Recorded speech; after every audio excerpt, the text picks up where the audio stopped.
各地的莲友们，大家早上好，阿弥陀佛。我们现在来简单看这一章。我曾经跟你们介绍过，法照大师是经过文殊菩萨、普贤菩萨正式受记的，在没有多久的将来一定可以成佛的，是经过菩萨正式受记的一位高僧大德。他在修行的过程当中讲这么一句话，他说：彼佛因中立弘誓。彼佛就指西方极乐世界那一尊阿弥陀佛，在因地修行的时候，他建立一个非常伟大的誓愿。这个誓愿是什么呢？闻名念我总因来。只要你听到他的名号，阿弥陀佛这个名号，你要念他哦。你听到，但是你要念哦，称念他的名号，他总因来，他一定来接引你的。最后你临命终要离开的时候，你要舍报往生的时候，他一定来接引你。这就是他伟大的愿。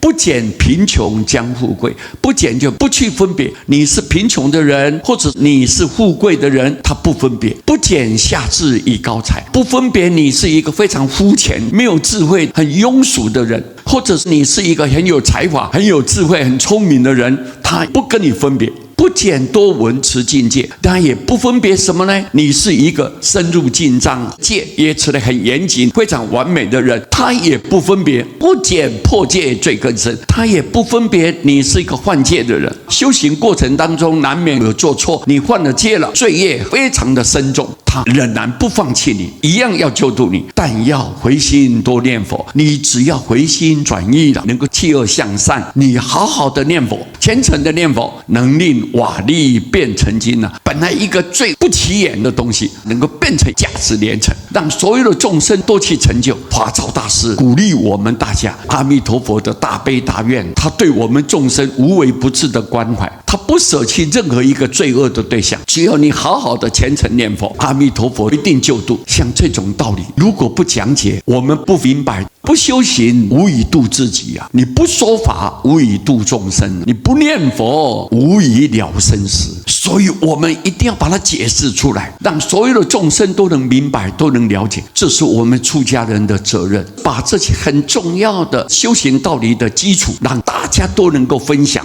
大家都能理解，大家都能够接受，大家都去成就。所以你看法照大师多么伟大，他把他所体会的了解的道理告诉大家。我们很感恩法照大师心怀着众生的这一种悲心悲愿，我们非常的敬佩感动。阿弥陀佛。